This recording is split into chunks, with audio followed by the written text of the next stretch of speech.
भाजपा प्रदेश प्रभारी राधा मोहन दास अग्रवाल पहुंचे हैं जयपुर एयरपोर्ट पर राधा मोहन दास अग्रवाल का स्वागत हुआ। बीजेपी प्रदेश मुख्यालय में आज अहम बैठक है जिसमें मंडल अध्यक्ष चुनाव को लेकर ये बैठक आयोजित है। प्रभारी राधा मोहन दास अग्रवाल और मदन राठौड़ की बैठक, चुनाव अधिकारी नारायण पंचारिया इस बैठक में शामिल होंगे।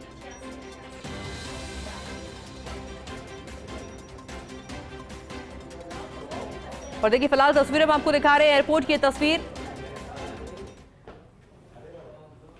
जहां भाजपा प्रदेश प्रभारी राधा मोहन दास अग्रवाल का एक बड़ा बयान भी सामने आया। मंत्रिमंडल और भाजपा संगठन में बदलाव को लेकर ये बयान दिया गया। सत्ता और संगठन में बदलाव को बताया स्वाभाविक प्रक्रिया और कहा कि पुराने पेड़ और सूखे पेड़ गिरेंगे, नए पत्ते उभरेंगे, नई टीम बनेगी, नए कार्यकर्ता आएंगे, पुराने और नए लोगों का संगम होगा। मंत्रिमंडल में अभी सभी लोग अनुभवी, मंत्रिमंडल की भी सीमा है। ये तमाम बातें उनके द्वारा कही गई है और हम तस्वीरें भी आपको दिखा रहे हैं। जयपुर आगमन की उनकी तस्वीर एयरपोर्ट पे, क्योंकि प्रस्तावित कार्यक्रम था उनका, ऐसे में उनको रिसीव करने के लिए भी तमाम चेहरों की मौजूदगी रही। वेलकम राधा मोहन दास अग्रवाल का जयपुर एयरपोर्ट पर किया गया। इस दौरान मीडिया से बातचीत करते हुए राधा मोहन दास अग्रवाल के द्वारा एक बड़ा बयान दिया गया है। मंत्रिमंडल और भाजपा संगठन में बदलाव को लेकर ये बयान दिया गया। तो स्वाभाविक प्रक्रिया है, पुराने पेड़ सूखे पेड़ गिरेंगे, नए पत्ते उभरेंगे, जवान टीम बनेगी, नए कार्यकर्ता पदों पर होंगे, अनुभवी कार्यकर्ता अन्य दायित्वों पर हों, नए और पुराने का सम्मिलन होगा, मिलकर के एक मजबूत संगठन बनेगा। और मेरे साथ पॉलिटिकल एडिटर योगेश शर्मा भी जुड़ चुके हैं। योगेश जी, किस तरह से देख रहे हैं इस बयान को? देखिए, बड़ा बयान है और भारतीय जनता पार्टी के प्रदेश प्रभारी का ठीक जयपुर लैंड करते ही उन्होंने जो फर्स्ट इंडिया से कहा, जो उन्होंने एक तरह से कहा कि अपने आप में एक आगे तक का संदेश उन्हें दे दिया कि अब इसको आप मंत्रिपरिषद फेरबदल विस्तार के अटकलों से जोड़कर देख सकते हैं, मदन राठौड़ की भावी टीम को लेकर जोड़कर देख सकते हैं। गोरखपुर के लगातार विधायक रह चुके और अभी राज्यसभा के सांसद डॉक्टर राधा मोहन दास अग्रवाल अनुभवी नेता है। उत्तर प्रदेश के जो नेता होते हैं उनमें एक अलग तासीर भी होती है। राजनीतिक राज्य के तौर पर दर्जा प्राप्त उत्तर प्रदेश को, तो वहाँ का जो राजनेता होता है वो एक अलग प्रकार से रिएक्ट करता है नई हैपनिंग्स को, घटनाक्रमों को। उस लिहाज से राधा मोहन दास अग्रवाल का ये बयान, हमारे संवाददाता जिया ने जब सवाल किया तब राधा मोहन दास अग्रवाल ने वो बात कह दी जो हम आज सुबह भी हमने संकेतों के नजरिए से हमने टीवी पर चलाया था। ईश्वर प्रधान भी लगातार कह रहे थे कि मंत्रिपरिषद फेरबदल विस्तार की जो अटकल है इनको बल मिलने के संकेत है। उसका कारण भी है क्योंकि बजट सत्र काफी लंबा जाएगा। अगर बजट सत्र से पहले अगर मंत्रिपरिषद फेरबदल विस्तार नहीं होता है तो फिर निश्चित तौर पर मानिए कि फिर वो अप्रैल मार्च तक आगे तक बढ़ेगा।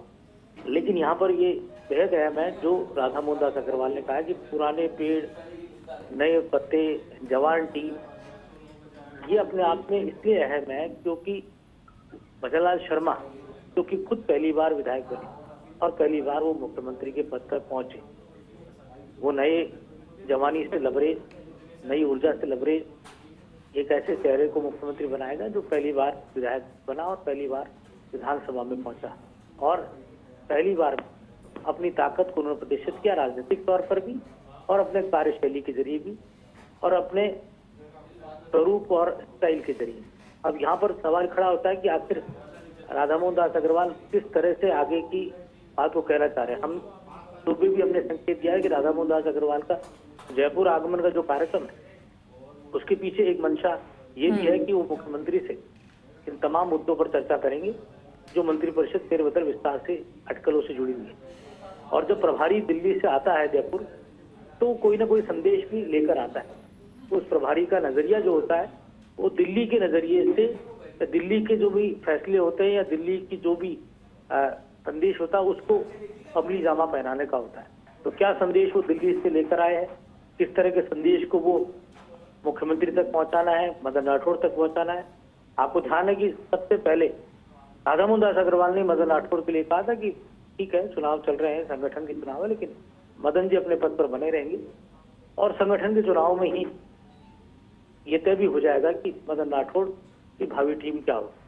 तो यहाँ राधामोहन दास अग्रवाल का किस तरह का हस्तक्षेप रहने वाला है, ये इस पूरे बयान पर गौर करता है।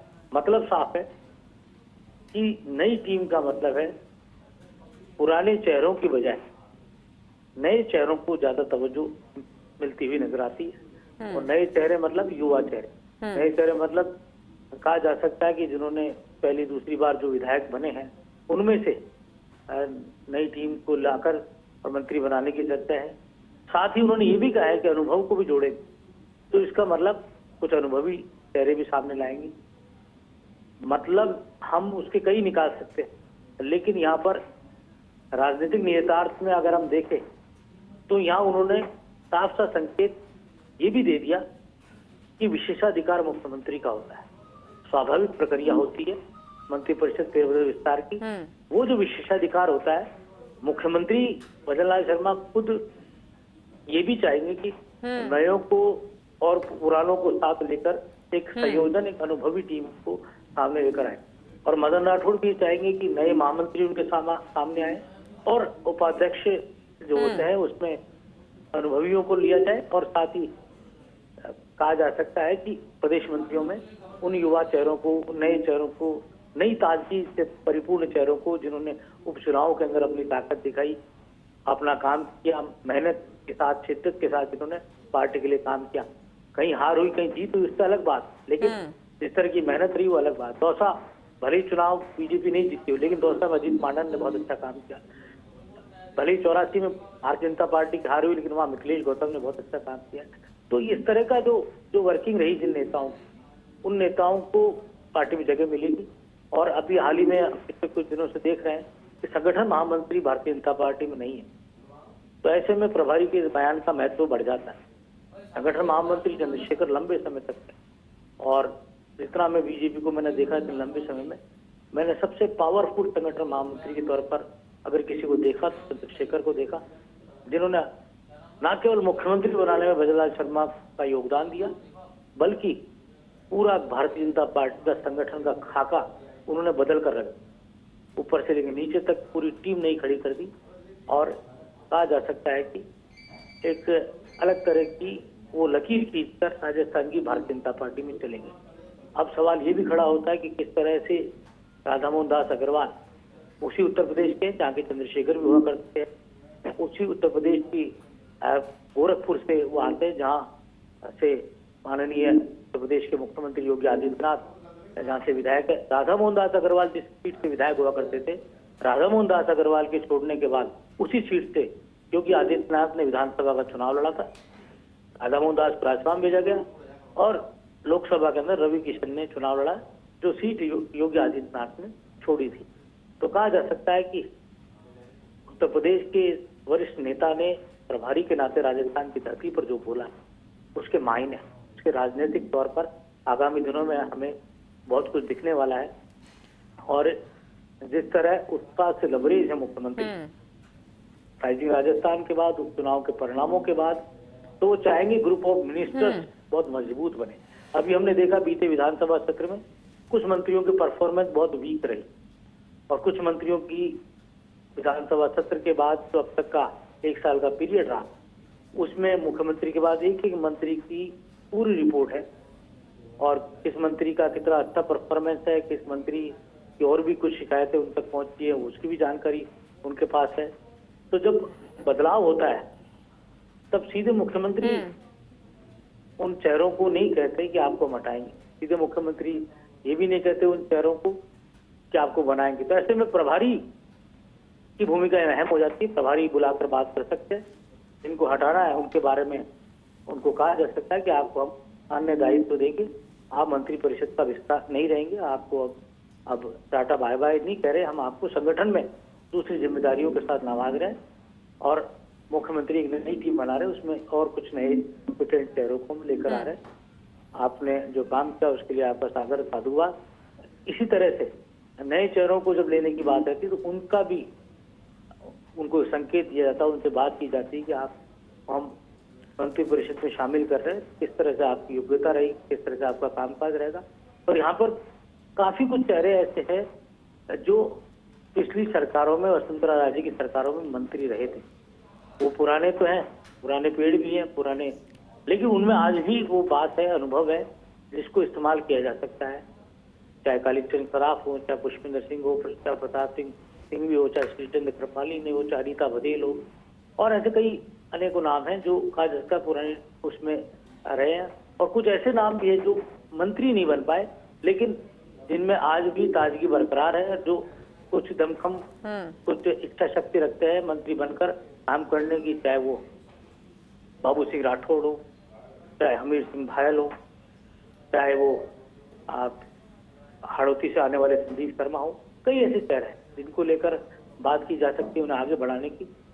और ये भी बहुत महत्वपूर्ण है कि नए चेहरों में फर्स्ट टाइमर्स को लेकर अब राधा मोहन दास अग्रवाल ने जो बात कही है उससे जो पहली बार जो विधायक बने या दूसरी बार के विधायक है उनकी उत्कंठा ज्यादा बढ़ गई होगी, उन विधायकों की ज्यादा उत्कंठा बढ़ गई होगी कि वो अब उनको जगह मिल सकती है, वो मंत्रिपरिषद फेरबदल विस्तार में मुख्यमंत्री की चॉइस बन सकते हैं। तो यहाँ पर ये भी देखा गया है कि जिन विधायकों को टास्क किए गए थे अलग अलग जगह पर उपचुनाव में, किस तरह से उन्होंने वहाँ पर मजबूती के साथ पार्टी के लिए काम किया। बिल्कुल योगेश जी, बहुत बहुत शुक्रिया आपका तमाम जानकारी के लिए। और चलिए इसी के साथ अब आपको राधा मोहन दास अग्रवाल का एक बार बयान भी सुना देते हैं। संगठन का प्रभारी हुआ तो मुख्यमंत्री से ही मिलूंगा और प्रदेश अध्यक्ष से ही मिलूंगा। हम लोग सामान्य संगठनात्मक प्रक्रिया के अंतर्गत आते हैं, उसी हेतु आए हैं। नहीं, दिल्ली की बैठकें एक अलग विषय हैं। दिल्ली की बैठकें आगे की तैयारियों के लिए होती हैं, प्रदेशों का काम उससे अलग होता है। ये एक रूटीन चलने वाली प्रक्रिया है। राजस्थान को लेकर कोई विशेष निर्देश मिला है ऐसा नहीं है, तो स्वाभाविक प्रक्रिया है। पुराने पेड़, सूखे पेड़ गिरेंगे, नए पत्ते उभरेंगे, जवान टीम बनेगी, नए कार्यकर्ता पदों पर होंगे, अनुभवी कार्यकर्ता दायित्वों पर हों, नए और पुराने का सम्मिलन होगा, मिल करके एक मजबूत संगठन बनेगा। नहीं, जो जमे रहते हैं वो जमे भी रहते हैं, उनका उपयोग भी किया जाता है और नए लोगों को भी स्थान दिया जाता है। ऐसा नहीं है कि अनुभवी लोग मंत्रिमंडल में नहीं हैं, सारे अनुभवी लोग ही मंत्रिमंडल में हैं। मंत्रिमंडल की एक सीमा होती है ना, हम सारे विधायकों को तो मंत्री बना नहीं सकते। और भाजपा तो ऐसे कार्यकर्ताओं से भरी हुई है ना, सब अनुभवी हैं, सब एक से एक हीरे हैं, लेकिन एक सीमा है, 15% से ऊपर तो विधायक नहीं हो सकते। नहीं, कोई डैमेज नहीं है।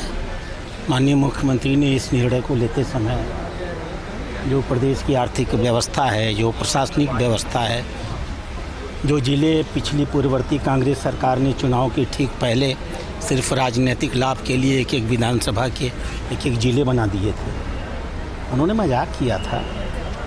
सरकार पहले से ही आर्थिक संकट में थी और ढेर सारे जिले बनाकर सरकार का आर्थिक संकट पहले से और अधिक बढ़ा दिया। तो हमारे मुख्यमंत्री ने प्रशासनिक दृष्टि से, आर्थिक दृष्टि से, नागरिकों के हित में जो उचित निर्णय है वो लिया गया है। और ये जो विरोध तो भाई ठीक है, माननीय पूर्व मुख्यमंत्री के किसी निर्णय को पलटा गया है तो उसके जो निस्वार्थ के लोग होंगे वो थोड़ा बहुत अपनी उपस्थिति दर्ज कराएंगे। लोकतंत्र में उनकी भी भूमिका है, दर्ज करा लेने दीजिए। कोई जिला मुख्यमंत्री और उप मुख्यमंत्री का नहीं होता, राजस्थान का होता है।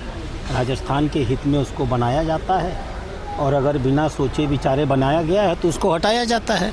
माननीय मुख्यमंत्री, उप मुख्यमंत्री का पूरा प्रदेश है, आप उनको एक जिले तक सीमित करना चाहते हैं, कांग्रेसियों का यह खेल है, तो इसको हम लोग स्वीकार थोड़ी करेंगे। बैरवा समाज के इतने बड़े नेता हैं वो।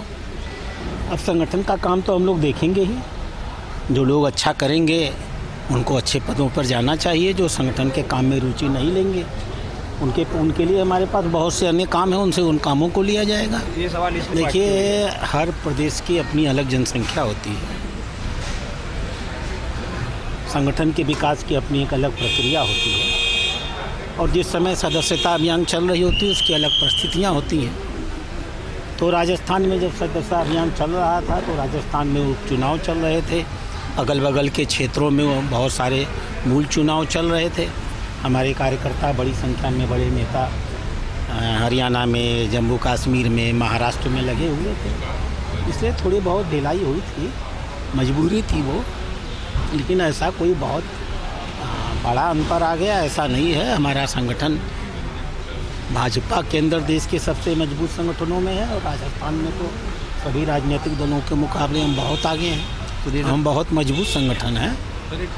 संगठन का चुनाव इसलिए नहीं होता है कि जिलाध्यक्ष बदले जाने हैं। अब देखिए, एक संगठन हमेशा प्रयास करता है कि नौजवान बना रहे और अनुभव का भी लाभ लिया जाए।